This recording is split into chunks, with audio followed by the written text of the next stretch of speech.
Now let's take a look at how this music lines up against our meta themes. Theme number 1, musical composition. How is this music put together? This music is very pop structured for the most part. This is where we get the firm establishment of the verse, chorus, bridge, chorus paradigm established in rock and roll. We will have higher tempo music than we had in the 70s, and the songs will be shorter. These will be 3-minute pop hits. In a lot of ways, it's like we're returning to the 1950s. The 1980s and the 1950s have a lot in common. One of them is how organized and simplistic the structures are in the music. The instrumentation will be very simplistic. You'll notice that a lot of the songs I've been using as examples in this class for you to hear things like a riff, a pad, or a pedal are drawn from the 1980s. And because the music was very classical and not ornate, the drums were very clear, the bass was very clear, the guitar was clear, and then the voice was clear. And it was just like that in pop music. If you listen to Michael Jackson or Madonna, it's the same idea of being very simple and very clear. So up-tempo, clear song form, clear instrumentation and parts, and simple and repetitive elements. We'll hear a lot of emphasis on riffs and pedals in the music. Because Led Zeppelin established that in the 70s, we now expect that the riff is the main element in the music. Theme 2, who are the people involved? This music is primarily for white teenage listeners. These are the younger baby boomers and the early Gen X listeners that would be the teenagers in the 1980s. Older listeners, older baby boomers, are still listening to 1970s and 1960s rock. They're listening to what is called classic rock. So this is a new style of rock and roll that is coming in. This is primarily suburban white Americans. There are some female artists that are important around 1980, and I have a couple of them here, Joan Jett and Pat Benatar being two. Another band called Heart was very popular during the time and an important female presence in rock and roll. The idea of aligning the music with your social status was very important. So different artists were aligned with different social strata. You could be a metalhead, a rocker, a waver was the term used a lot for pop music, or an alternative music listener. And you would adopt that identity, you would wear a certain set of clothes, and you would listen to only certain radio stations. There was a lot of British influence, but it wasn't like it was even known. It wasn't like, wow, here comes someone new from Britain. A lot of people might not have known that Iron Maiden or Whitesnake were even from England at the time. There was very little music played for rural white Americans, nor urban African Americans. With this music not being catered towards those audiences, we'll see the rise of country music in rural America and the emergence of hip-hop music in urban America for people who felt left out or that this music didn't relate to them.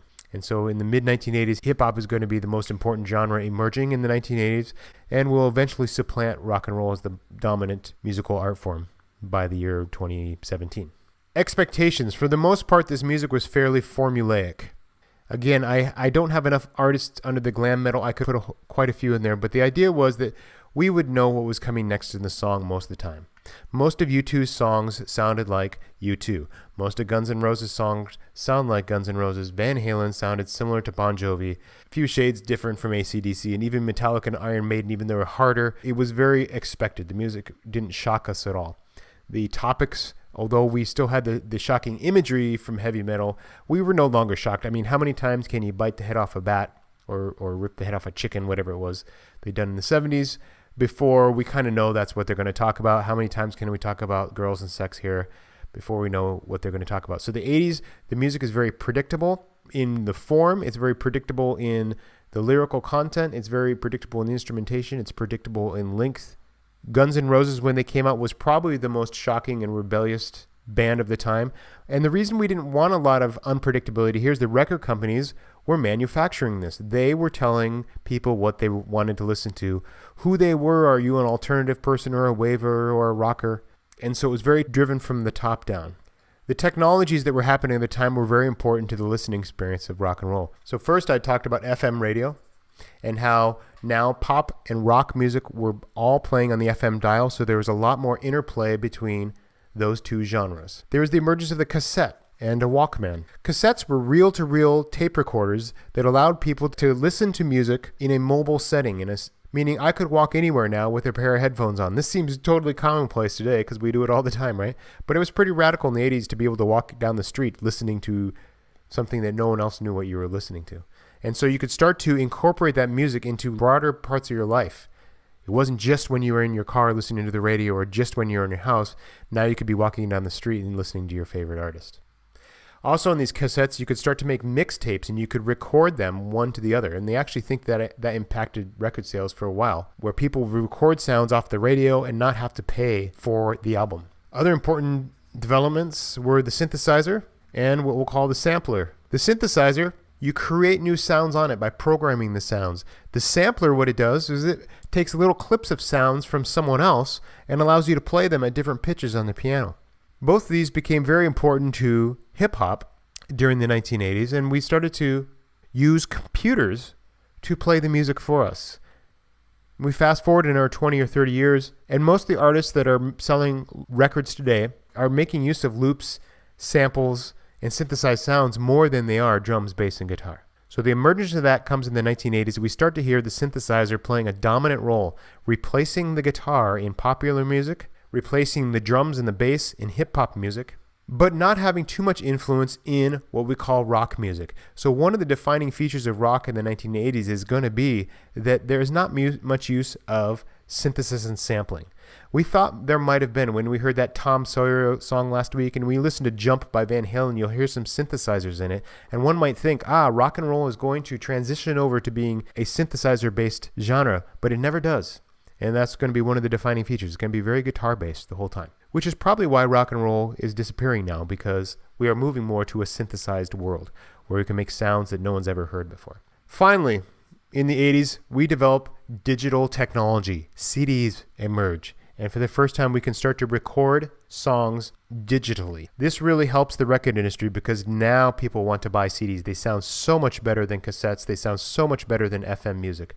And there's a massive revival in the music industry in the late 1980s as you go to buy albums by these new artists. Interesting juxtaposition happens in the 80s because we become more song-based than album-based in many ways. We play individual songs on the radio. We might record individual songs in the cassette. The songs are 3 to 5 minutes long with a nice A-B structure that we expect. And yet when we want to go buy the song, we have to buy the entire album. But the albums aren't like the 1970s where they're written as a single unit, where like Pink Floyd, you would never listen to just one song at that album.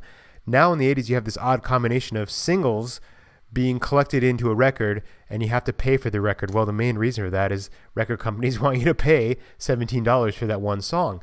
And you start to have the emergence of these albums with maybe 3 or 4 really good songs and then 5 or 6 songs that are just put on as filler to get you to buy the CD for $17.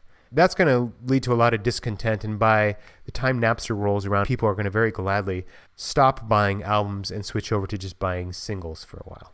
Greater society. What's happening in the world in the 1980s? Well, I talked about some of these important features here, and in a lot of ways, the 1980s is a period of relative calm. The Cold War is coming to a close. There are no major depressions. There's no major sociological changes.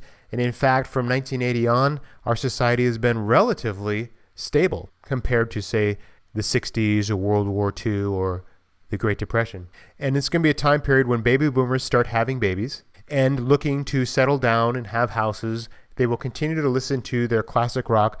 There's not a big push generationally for something new and radical to happen. There's not a big audience for that. My generation, the generation that this music was marketed to, was extremely small compared to the baby boomers and the millennials that will be coming shortly.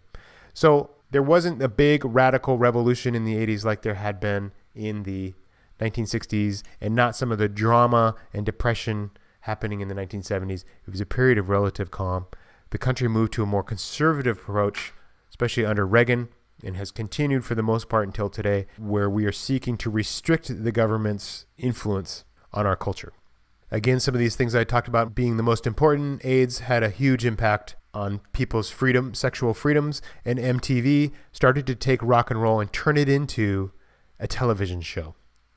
And throughout the 80s, MTV is going to be one of the center points of popular culture. As important as the song itself was the MTV video.